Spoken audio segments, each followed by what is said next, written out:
제2부를 하도록 하겠습니다. 오늘 암송성구를 복습합니다. 베드로후서 1장 21절 제가 한 구절당 3번씩 읽고 또 진도 나가겠습니다. 예언은 언제든지 사람의 뜻으로 낸 것이 아니요 오직 성령의 감동하심을 받은 사람들이 하나님께 받아 말한 것임이라. 베드로후서 1장 21절 말씀. 예언은 언제든지 사람의 뜻으로 낸 것이 아니요 오직 성령의 감동하심을 받은 사람들이 하나님께 받아 말한 것임이라. 베드로후서 1장 21절. 예언은 언제든지 사람의 뜻으로 낸 것이 아니요 오직 성령의 감동하심을 받은 사람들이 하나님께 받아 말한 것임이라.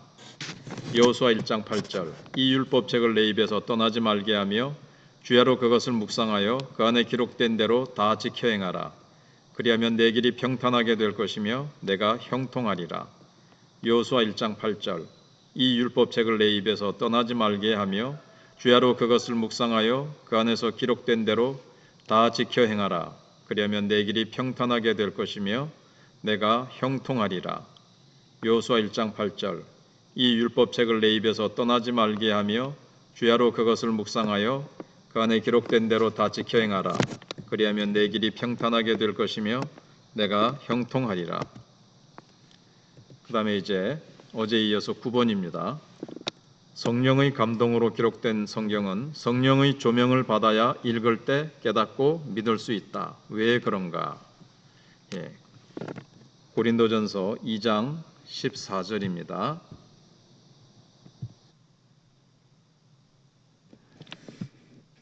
고린도전서 2장 14절. 육에 속한 사람은 하나님의 성령의 일들을 받지 아니하나니 이는 그것들이 그에게는 어리석게 보임이요 또 그는 그것들을 알 수도 없나니 그러한 일은 영적으로 분별되기 때문이라.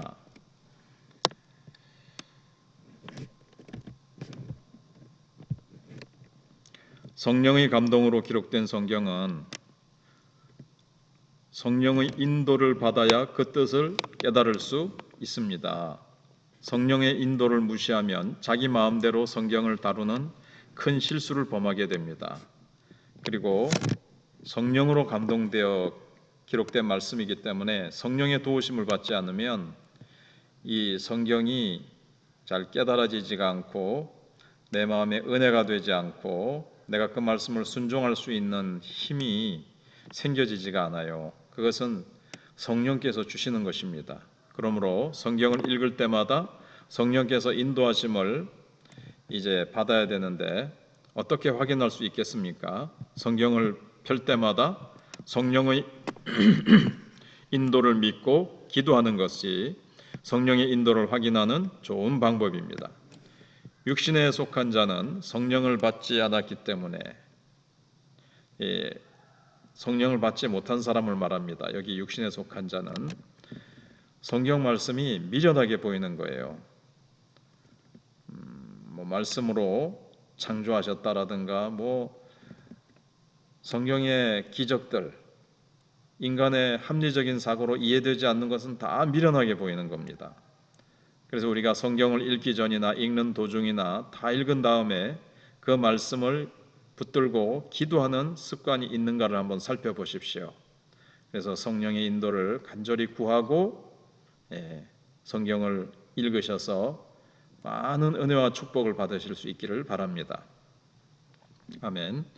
그러나 성령의 인도를 무시하면 이것은 자기 마음대로 성경을 다루는 실수를 범하게 됩니다.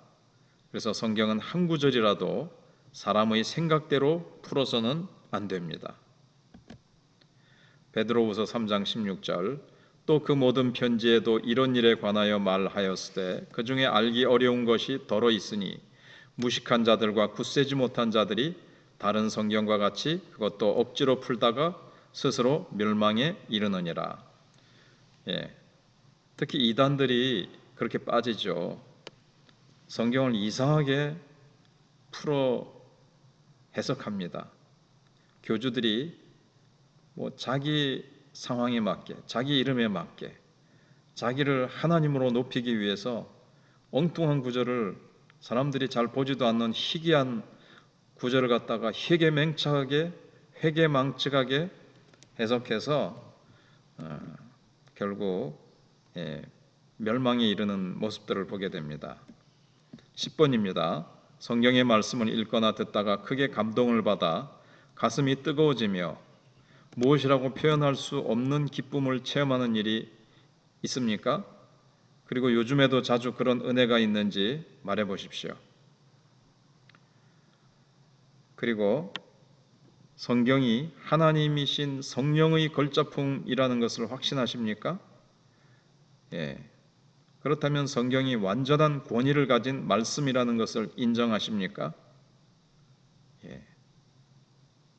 성경은 완전하신 하나님, 완전하신 권위를 가지신 하나님의 주신 말씀이기 때문에 성경이 완전한 권위를 가지는 것입니다. 이것이 불완전하고 부족한 인간이 준 어떤 말씀이거나 어록이라면 그건 불완전한 사람이 입에서 나와서 불완전하죠. 그 권위가 별로 없습니다. 완전할 수가 없습니다. 아무리 대통령이나 왕이라 할지라도 그 안에서는 권위를 가지겠지만 완전한 권위는 하나님밖에 없습니다. 그런데 하나님이 주신 말씀이기 때문에 성경이 완전한 권위를 가진 말씀이라는 거죠. 그 다음에 만일 성경에 이해되지 않는 말이 나오면 어떻게 하겠습니까? 이해되지 않아도 믿고 순종하는 겁니다. 그러다 보면 이 말씀이 이해됩니다. 또 이해되지 않아도 나중에 살다가 보면 하나님께서 이해되게 하시기 때문에 당장 이해되지 않는다고 해서 성경을 멀리하거나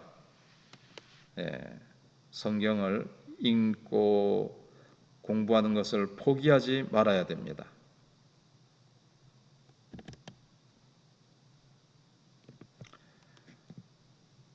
여기 그런 예들이 있으면 그때그때 성령의 사람들과 은혜 받은 거 있잖아요. 아까 위에서 기쁨을 체험하잖아요.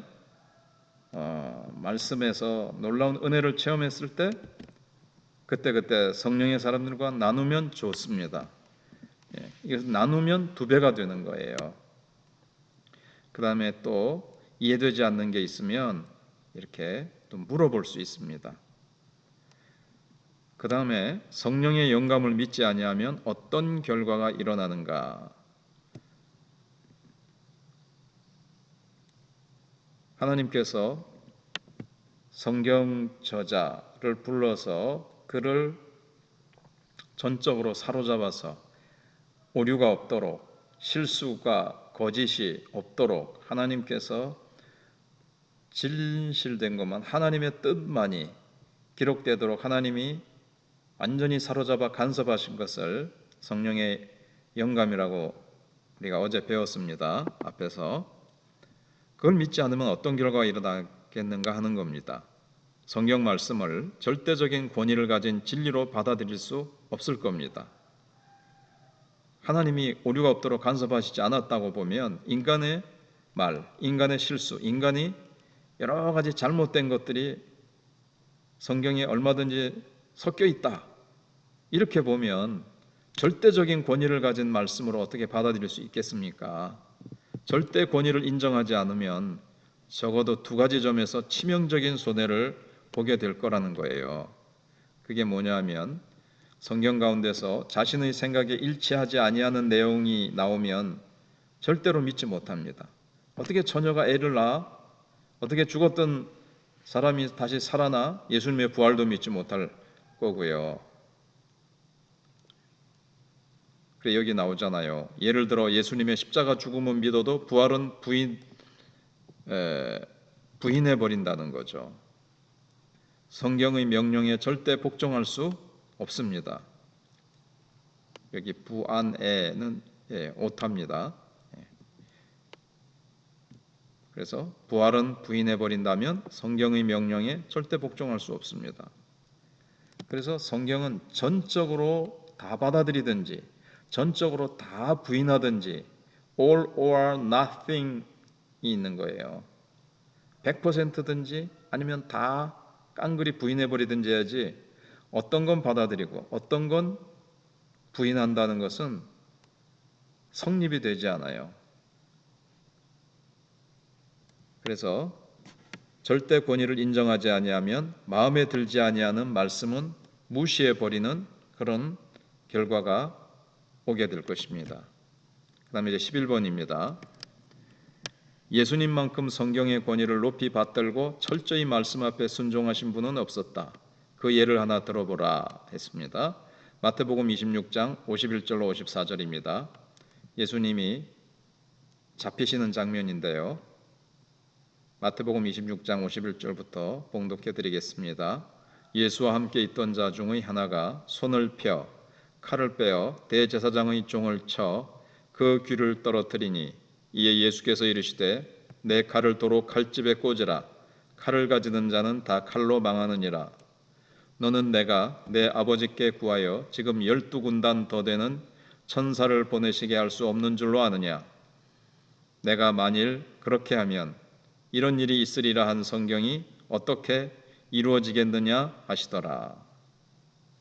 자, 여기서 예수님께서 천사를 부르실 수 있는데 53절에요.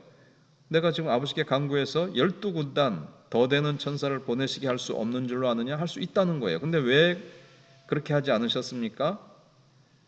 성경에 예수님이 잡히셔서 우리를 위해서 대신 십자가를 지실 것을 예언해 놨기 때문에 그 말씀을 성취시키기 위해서 수많은 천사들을 보내서 예수님이 체포되지 않도록 예수님이 딱 막아버리시고 십자가를 지시지 않는다면 구약에 예수님이 우리를 위해서 대신 죽으시겠다고 약속하신 말씀은 다 어떻게 됩니까? 그러면 구약이 다 거짓말이 돼버리는 거죠. 그래서 예수님은 성경 말씀을 거짓이 되게 할 수 없기 때문에 그 말씀을 성취하셔서 참되게 이루시기 위해서 천사를 부르지 않으신 겁니다. 그래서 성경 말씀의 권위는 절대적인 것이어서 아무도 범할 수 없다. 즉 구약에 예언된 말씀 앞에 예수님은 자신에게 어떠한 고난과 죽음이 찾아온다 할지라도 거부하지 않고 그 말씀을 절대로 한 말씀이라도 훼손하지 않기 위해서 거짓으로 만들지 않기 위해서 그 말씀에 순종하신 겁니다. 그래서 성경에 대한 예수님의 태도를 통해 우리는 어떠한 희생을 치르더라도 성경 말씀에 절대 복종해야 한다는 교훈을 얻게 됩니다. 이거는 12영이라는 것은 이렇게 전의 성경을 말씀하는 건데요. 한 영, 12영 되는, 그럴 때 이 영이라는 게 이제 군단을 얘기하는 거예요. 군단, 한 군단을 얘기하는 겁니다. 여기 한 군단 이것도 좀 오타가 났는데 그 밑에 보시면 로마 군대는 한 군단이 보통 6,000명으로 구성되어 있습니다. 12영 전에 성경 했던 그 영이 군단이라고 이제 해석이 됐죠. 그리고 한 군단이 6,000명이니까 12군단을 내가 부를 수 있다는 거예요. 그러면은 6,000명 곱하기 12가 되는 거죠. 대단히 많은 천사를 예수님 한 말씀이면 불러올 수 있다는 겁니다. 그리고 54절의 말씀은 시편 2편 2절과 이사야 53장에서 예언한 그리스도의 순환을 염두에 두고 하신 말씀입니다. 그리고 빌립보서 2장 8절에 예수님께서 죽기까지 복종하셨다는 말씀이 나오잖아요. 바로 그 말씀과 이 예수님이 뭘 체포하러 온 사람들에게 예수님께서 순순히 잡혀가셔가지고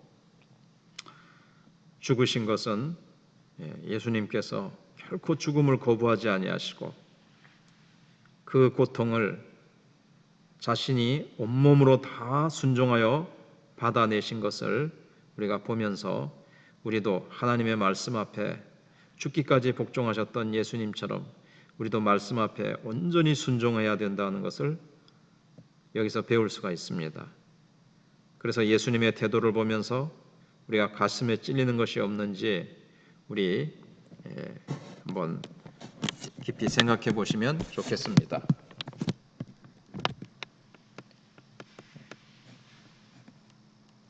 그래서 모든 원인의 뿌리가 성경의 절대 권위를 인정하느냐 인정하지 않느냐 여기에 이제 달려 있는 거거든요. 내 무의식 속에 성경의 절대 권위를 인정하지 않으니까 어떤 말씀은 순종하고 어떤 말씀은 내게 힘들고 귀찮고 희생이 따르니까 순종하지 않는다는 거죠. 그 다음에 이제 12번입니다. 자녀가 아버지의 권위를 어느 정도 인정하는가는 아버지의 말씀을 얼마나 순종하는가를 보면 알 수 있다. 우리가 성경을 아버지 하나님의 말씀으로 그 권위를 인정한다면 반드시 배운 대로 순종해야 할 것이다. 자,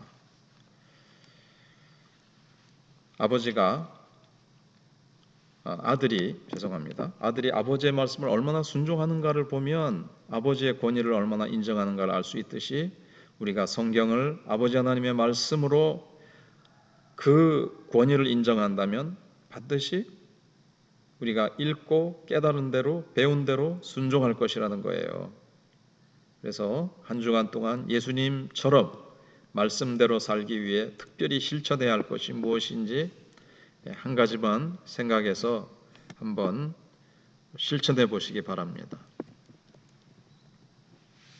각자마다 그것은 다르겠죠. 성령께서 너 무엇을 순종해라.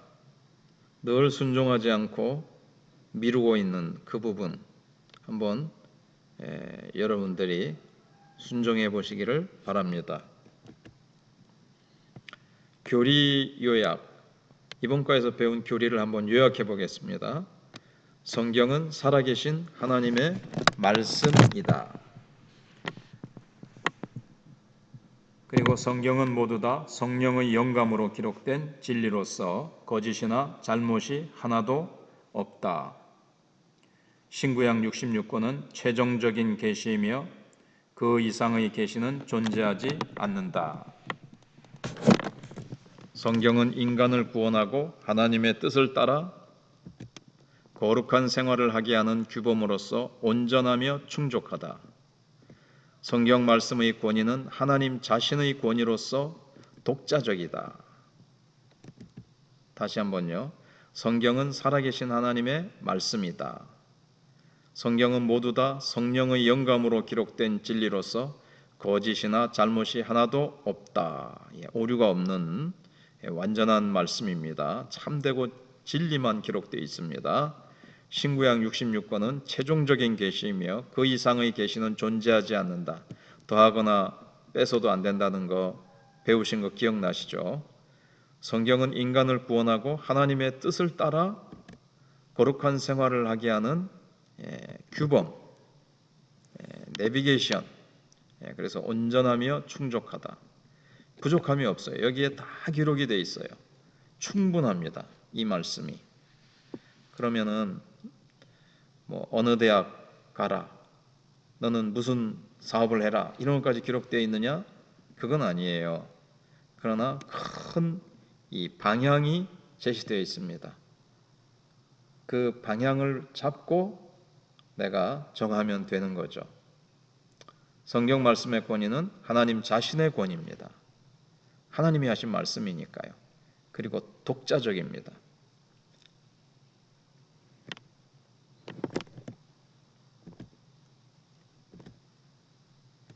그 다음에 맨 마지막 페이지에 있는 존 스타트의 글을 읽어보겠습니다. 주된 문제는 성경의 권위가 아니라 그리스도의 권위와 관련된 것이다. 그분이 구약을 하나님의 말씀으로 받아들였다면 어떻게 우리가 구약을 인정하지 않을 수 있겠는가? 그가 사도들을 임명하고 권위를 부여하여 너희를 받아들이면 나를 받아들이는 것이다 라고 말씀하셨다면 어찌 우리가 사도들을 배척할 수 있겠는가? 자, 사도들이 기록한 말씀, 선지자들이 기록한 말씀.